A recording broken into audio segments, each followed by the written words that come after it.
ఈ వయసులో కూడా ఈయన కష్టపడే తీరు చూస్తుంటే చాలా ఆశ్చర్యం వేసింది. నమస్తే కోనసీమ. ఈ రోజు మనం ఈదరపల్లిలో పోలేరమ్మ తల్లి గుడి పక్క రోడ్లో ఉన్న అరిగల రామకృష్ణ గారింటికి వచ్చాము.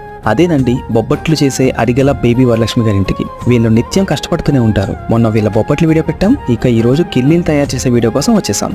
అరిగల రామకృష్ణ గారు గత 16 సంవత్సరాల నుండి ఈ వ్యాపారం చేస్తున్నారు. వీళ్ళు సుమారుగా 5,000కు పైగా కిల్లీల వరకు ఆర్డర్ తీసుకుంటారు. చెర్రీతో చేసే కిల్లీ కవర్తో ఇస్తారు. ధర 10 రూపాయలు.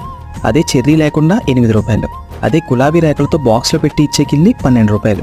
ఈయన పెళ్లిల్లో కూడా లైవ్ కిల్లీని చేస్తారు. ఈయన కర్రీ పాయింట్ కూడా రన్ చేస్తున్నారు. గాయత్రి టిఫిన్స్ పక్కనే. ఇక్కడ ఆనియన్స్ లేకుండా బ్రాహ్మిన్ కర్రీస్ మాత్రమే దొరుకుతాయి. వీళ్ళ నంబర్ని నోట్ చేసుకోండి. మీకు ఎప్పుడైనా ఆర్డర్స్ కావాలంటే తప్పకుండా వీళ్ళని కాంటాక్ట్ చేయండి.